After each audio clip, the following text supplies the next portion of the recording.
Good evening. तो आज हम बात करने वाले हैं उच्च शिक्षा स्तर पर सार्वजनिक निजी विवाद। कल हमने बात करी थी स्कूल शिक्षा स्तर पर। तो उच्च शिक्षा स्तर पर सार्वजनिक निजी विवाद आखिर क्या था?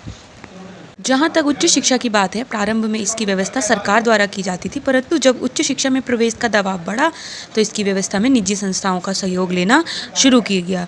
यानी जब हायर एजुकेशन में पहले की बात है, सरकार ही सारी व्यवस्था करती थी, गवर्नमेंट ही चलाती थी यूनिवर्सिटी और बच्चों को हायर एजुकेशन देती थी।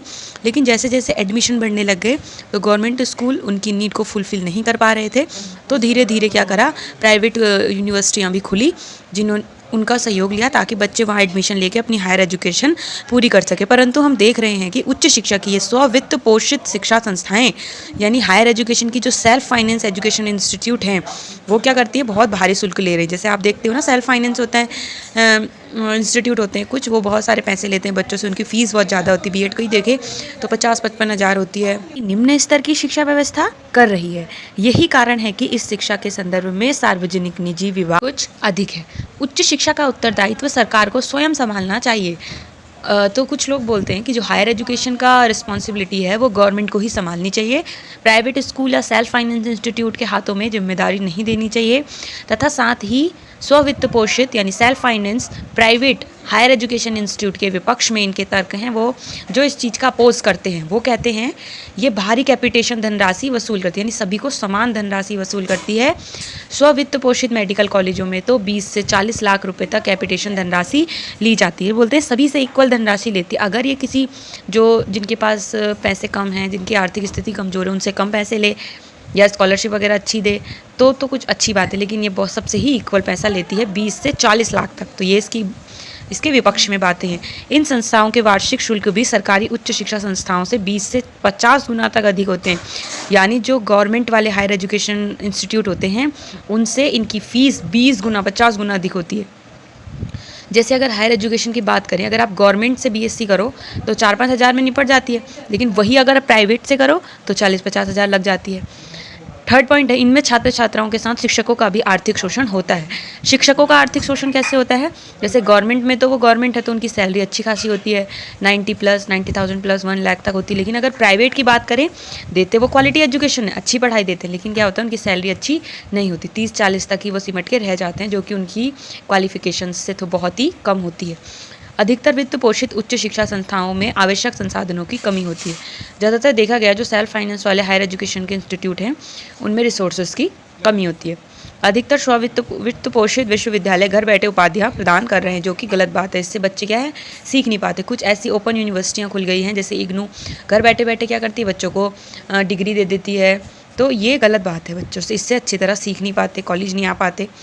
इनसे निकलने वाले उत्पाद की मार्केट वैल्यू भी कम होती है। जैसे अगर इससे पास आउट जो बच्चा है, घर बैठे बैठे उपाधि लिया है सेल्फ फाइनेंस से, प्राइवेट इंस्टीट्यूट से या ओपन यूनिवर्सिटी से, तो उसकी वैल्यू भी कम होती है।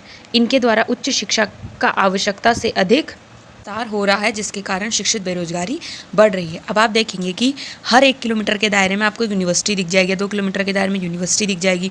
पहले सिर्फ 1 या 2 यूनिवर्सिटी ज़िले में हुआ करती थी, तो बच्चे क्या करते थे, उतने में ही पढ़ते थे, उनको जॉब्स भी आसानी से मिल जाती थी। अब हर कदम पर यूनिवर्सिटी है, हर बच्चा हायर एजुकेटेड है, तो सबको नौकरी भी नहीं मिल पाती। इस कारण शिक्षित बेरोजगारी बढ़ जाती। डिग्री लेके तो सब बैठे।